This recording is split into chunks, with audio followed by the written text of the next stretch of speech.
Yeah, that's a good point. You know, we have some examples of that. I wonder, maybe I can share a little bit about a partner of ours who is using LTE Cat-M in New York City for kind of a cool elevator monitoring application. Um, so, you know, most of our partners can imagine, or they've been to New York City. There's 8.5 million people, tons of public housing and transit infrastructure and stuff going on. The New York Public Housing Authority actually has, they have safety codes that buildings must meet, and one of those codes requires that building managers can monitor their elevators for safety. So, basically sending an alarm if an elevator door is stuck open, or stuck closed, that'd be bad, or stuck between floors. And so that's where our partner Cloud Monitoring comes in. So Cloud Monitoring has a web application. I'll show some images of it here in just a second, but it's also a smartphone app. You can go to the Google store and get it. It's Cloud Monitoring, one word. It presents remote equipment data and like I said, faults for elevators, but they also monitor escalators in like Grand Central Station and LaGuardia Airport. There's other transit stations and airports, but you think about like giant construction cranes that you see all over New York City, even some retail locations for like HVAC equipment. But New York City is blanketed in cell phone coverage, but getting that reliable coverage in, say, an elevator shaft is another thing entirely. So let me share just a few slides here to show you what they do. I'll share my screen here just a second.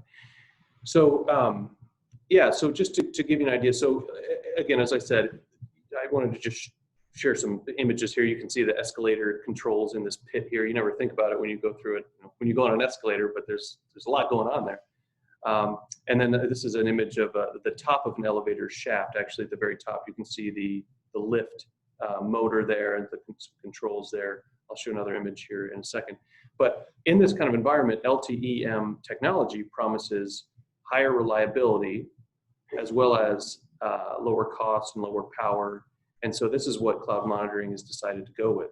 So to give you an idea in a little bit more detail what their application looks like, again, this is stylized, it's not a network diagram, but basically on the left-hand side, you can see an image of a graphic of an elevator shaft, an elevator car. And remember that picture I showed you on the previous slide was the lift. So you kind of get an idea of what's going on here. So there's lift and motor controls at the top left-hand of this slide. I'll blow it up here so you can see a little better. The lift and motor controls at the top. These are basically just connected over an RS-232 connection to a Advantech ICR 3211B. And then this 3211B is just reading Modbus registers off of the elevator controller, sending that over the LTE network. In this case, they use an MVNO, mobile virtual network operator, that specializes in IoT data connections. They send this Modbus data to an MQTT broker, and then their Cloud Monitoring web app goes to the MQTT broker, grabs the data, and presents it. So why are they using the ICR 3211? It's not a product pitch, but there are some things that are really important about it.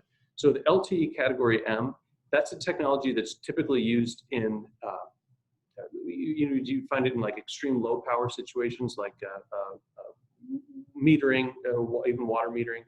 You can find it on like, frankly, pet collars and things like that where power is really, really sensitive. In this case, they have power, but they're using LTE-M for the good in-building coverage, so lower frequency and better like data retry scheme. The ICR 3211B also hosts our Python user module or router app. We call it a specialized Python development capability within the device. And the device also has a small supercapacitor to give about 30 seconds of last gasp communication. So in other words, typically without that, let's look at it this way, without that capability, the partner would go to their Cloud Monitoring web app and see, oh, I'm not getting any data from, Johnson Street, let's say. I'm not getting any, data from my location. Is that because the power's been lost, or is it because the router lost connection? What's the problem?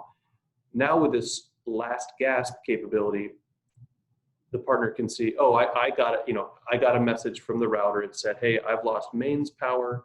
Here's my save report file or my log, and come turn me back on, basically, or wait for the power to be restored. So that's a really powerful capability for a remote monitoring application like this. You also see, you see the closer image of the elevator lift here. Ultimately, this is a smart start. Ultimately, these are now in production with the ICR series. And then you can recognize that island of that Manhattan Island outline there, where a lot of these monitored locations you see showing up here with these pin drops.